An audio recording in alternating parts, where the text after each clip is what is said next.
পুনৰ কৈছো আমাৰ প্ৰশ্ন হৈছে যে অৰ্থনীতিৰ অধপতন, বজাৰত জুই, নিৰ্বিকাৰ চৰকাৰ ক'ত আছে শুই? নিৰ্বাচনৰ সময়ত মূল্য বৃদ্ধিৰ কথা তেওঁলোকে কোৱা নাছিল।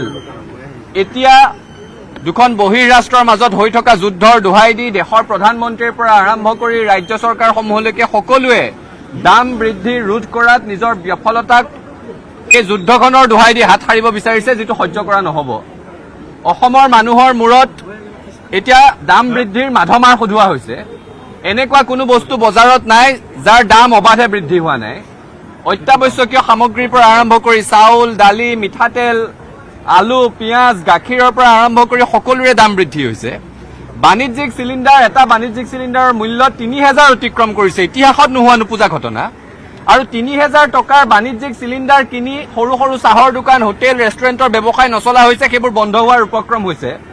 হোষ্টেলত থকা ল'ৰা ছোৱালীবোৰে এতিয়া পৰীক্ষাৰ সময়ত খৰি বিচাৰি ফুৰিব লগা হৈছে ভাত ৰান্ধিবৰ কাৰণে। সেইটো হৈছে এখন চৰকাৰৰ দিনত সফলতাৰ উদাহৰণ, যে হোষ্টেলত থকা ল'ৰা ছোৱালীয়ে খৰি বিচাৰিব লগা হৈছে ভাত ৰান্ধিবলৈ।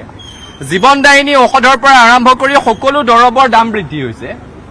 এতিয়া এই সকলোবোৰৰ দোহাই দিবলৈ বিচৰা হৈছে কেৱল যুদ্ধৰ ওপৰত।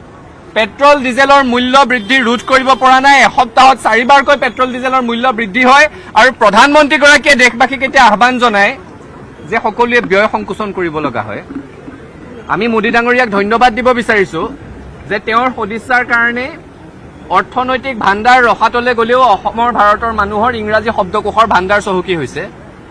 তেওঁ ডিমানিটাইজেশ্যন ঘোষণা কৰাৰ আগত আমি বহুত কম মানুহেহে এনেকুৱা এটা শব্দ আছে বুলি জানিছিলো, ডিমানিটাইজেশ্যন। এতিয়া তেওঁ এটা নতুন ইংৰাজী শব্দ তেওঁৰ কৃপাতে আজিকালি সংবাদ মাধ্যমত চৰ্চা চলি আছে, সেইটো হৈছে অষ্টেৰিটি ড্ৰাইভ। তেওঁ আমাৰ ইংৰাজীৰ শব্দ ভাণ্ডাৰ বৃদ্ধি কৰিছে, কিন্তু অৰ্থনীতিৰ ভাণ্ডাৰ ৰখাতলৈ গৈছে। ডলাৰৰ মূল্য এতিয়া টকাৰ সৈতে যদি তুলনা কৰা হয়, প্ৰতি ডলাৰৰ বিনিময়ত টকাৰ মূল্য ৯৬ টকা পৰ্যন্ত পাৰ হৈ গৈছেগৈ।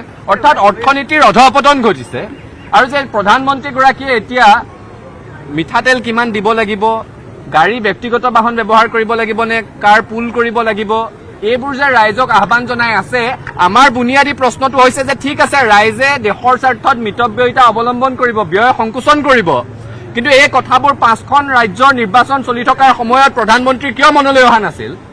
সেইখিনি সময়ত যে হাজাৰ হাজাৰ গাড়ী ব্যৱহাৰ হ'ল, সেইখিনি সময়ত যে ডাঙৰ ডাঙৰ জনসভা পতাৰ নামত যে অৰ্থৰ ব্যয় হ'ল, সেইখিনি সময়ত যে ডাঙৰ ডাঙৰ ভোজ ভাত পতাৰ নামত অৰ্থৰ ব্যয় হ'ল, তেতিয়া কিয় মনলৈ অহা নাছিল যে ব্যয় সংকোচন কৰিব লাগে?